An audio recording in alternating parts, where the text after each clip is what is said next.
Welcome to the Spot On Insurance Podcast, brought to you by Insurance Licensing Services of America, ILSA. This is Ted Tavares. And this is Arlene Tavares coming to you from beautiful Puerto Rico. Today, we'll be taking a closer look at a topic that affects every single one of us. But before we get started, don't forget to click on the subscribe button so you don't miss a single episode. And now here's our host, Doug Foresta.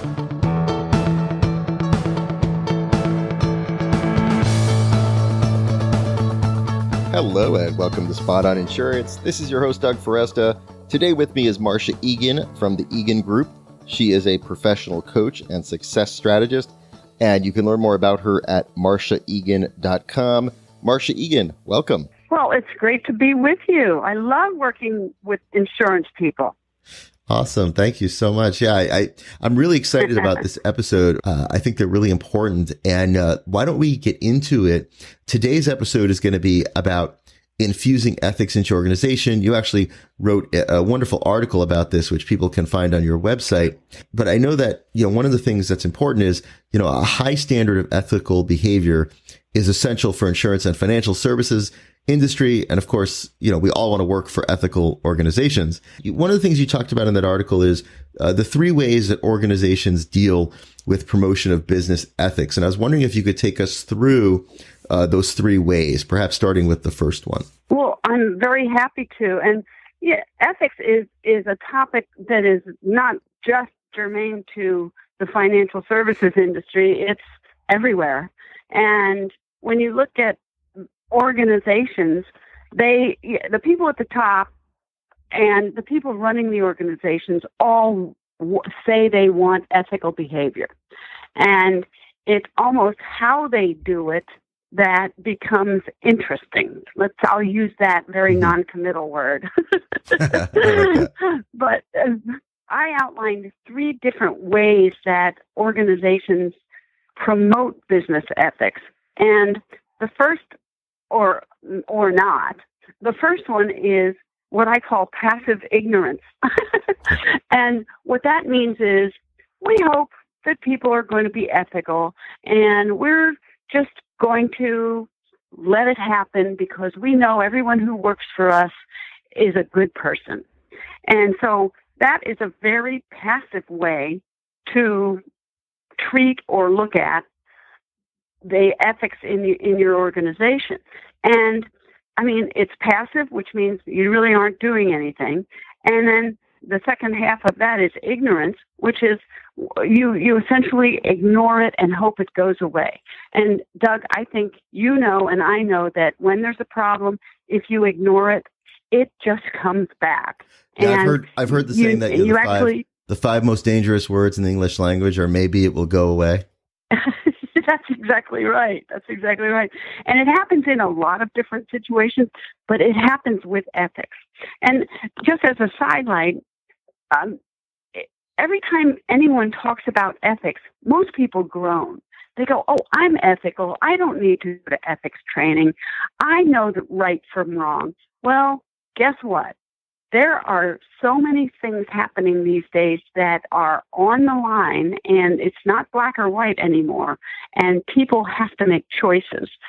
And without direction, it can be a real challenge. So the first one is easy to describe and probably pretty easy to spot in organizations because nothing is really being done about ethics. The second one I call compliance-based, which is basically, it's a dictatorship. And that means you will be ethical. This is the way you will behave. This is what we expect of you. And if it goes too far, you're going to be out on the pavement because we do not condone unethical behavior. And so compliance-based ethics takes it to one level up from ignorance of ethics promotion, but now it's essentially dictating behavior. And that's okay, but I think everyone listening to this can identify with the times they were forced to behave in a certain way, and they did it, but maybe or they were motivated to do something out of fear rather than out of want. Right. And once again, the compliance-based ethics programs are better than nothing.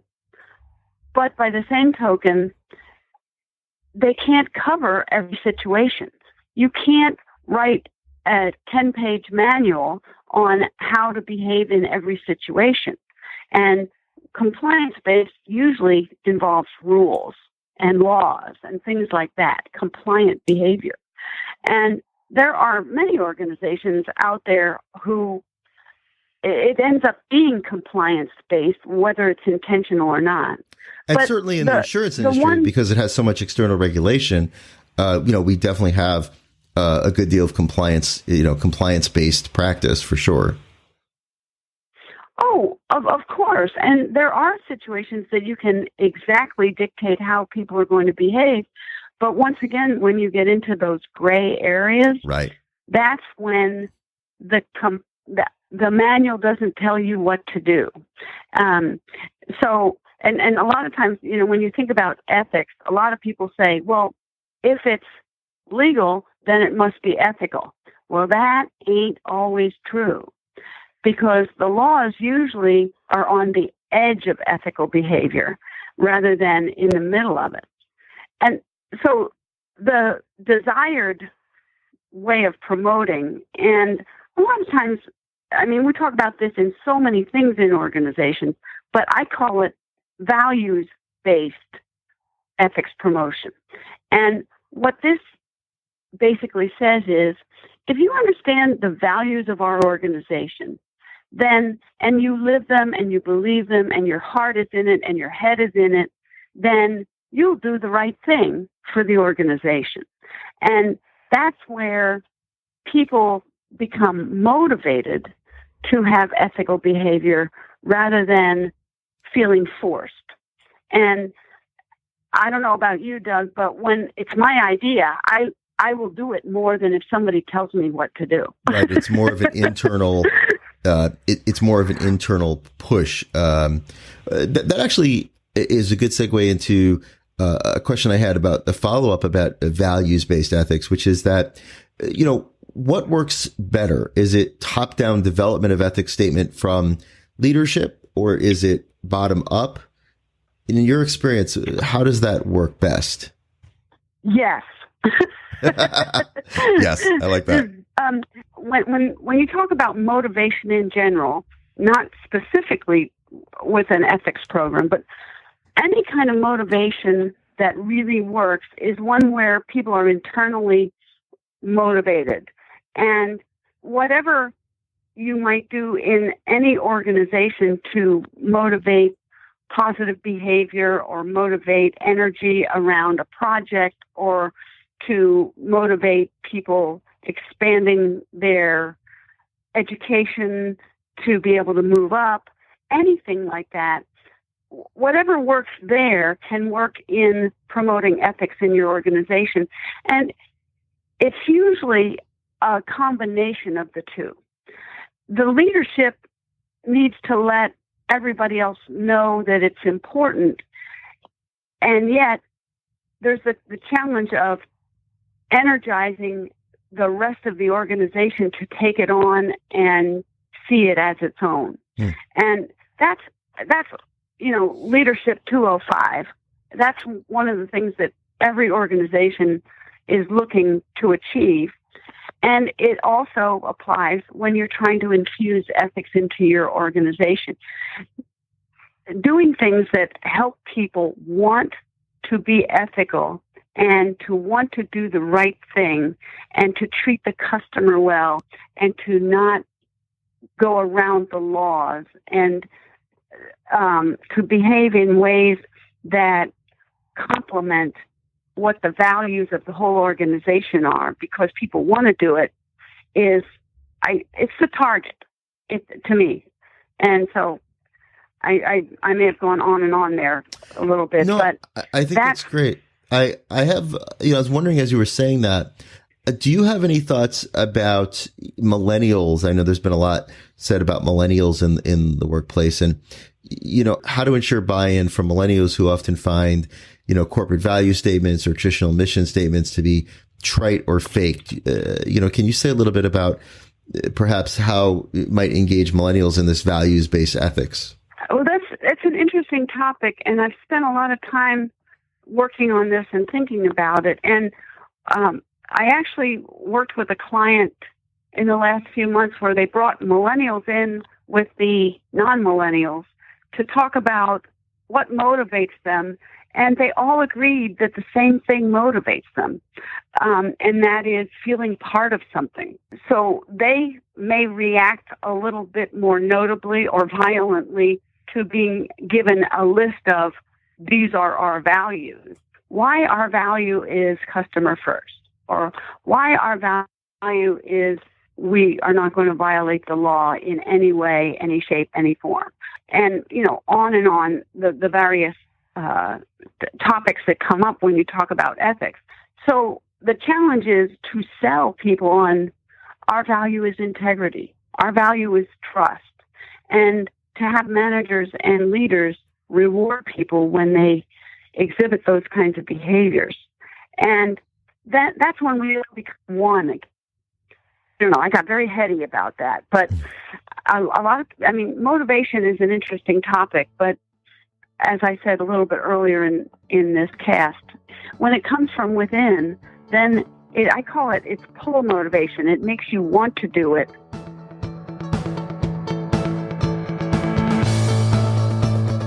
Spot on Insurance is sponsored by ILSA, Insurance Licensing Services of America, America's premier insurance licensing experts. To learn more about ILSA and the services they provide, visit ilsainc.com. Marsha, how about ensuring that everyone shares the same understanding of how ethics are put into action? So if, let's say, one of our values is fairness, right? That could mean radically different things to different people. Do you have any thoughts or even maybe examples of how you can ensure that understanding of what these values and ethics mean are consistent across the organization? Well, that's the $1 million question, Doug. Right. Because I one of my favorite expressions is that the football coach doesn't tell the team they want to win, that he wants them to win the Super Bowl only once. He will say it and be it and imply it in all the practices and everything they do. He may not have to say it every single day, we want to win the Super Bowl, but the way the manager, the supervisor, the CEO behaves, what they call out in a meeting as, this is the kind of behavior we want to see. Thank you, Susie, so much for handling this situation this way. It is an ongoing culture. And so values equal culture. And when you have a culture of ethical behavior, then everybody helps everybody with it rather than a manager doing it. And that becomes the goal. Easier said than done, Doug. Sure. But I've always, if you can go back to the football coach who wants to win the Super Bowl, doesn't say it just once. He lives it, he breathes it, and everybody on the team feels the same way. And that's why they do 3-a-day practices, and that's why they're very sharp when they listen to their play plans and that kind of thing. So it can become a study in how to infuse a culture into an organization. And you don't do it just once. There's so many different ways about it. And as I said earlier, you don't have to do it alone. If all of you have the same values, you can talk it over. You can say, well, this is what's going on here, and I'm feeling torn in two different directions based on our company values and the way we've treated our customers in the past. This is my recommendation. What do you folks think? I mean, you don't have to do it alone. That's what's the beauty of having an ethical culture rather than a compliant-based document that people are supposed to follow.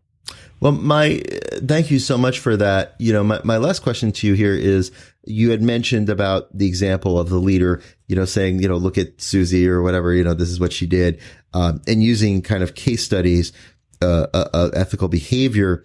My last question for you is about structuring those case studies. Are there any guidelines to how to structure that and what key information to include? The value of a case study is not in the quality of what the case study is. It is much more the dialogue that occurs and the people who are guiding the discussion, enabling people to come to a conclusion that seems to work. Case studies are tough because you don't have all the information. It's usually a half a page of something, so you don't really know what the true background is, but it gets people talking, and that's the value of the case study. Got it. Excellent. Well, this is great stuff to think about. I really appreciate it. I'm looking forward to our next interview on creativity. Again, if people want to learn more about you, including you have your own podcast, right? I certainly do. It's called Great Point. And people can find all of that at marshaegan.com. Is that correct? Yes, and on iTunes. And on iTunes, right. They can find your podcast on iTunes. They can find the article that I referenced on your website. Yes, thanks. Excellent. Marsha Egan, thank you so much for joining me today. I look forward to our next interview. Me too. Thank you so much.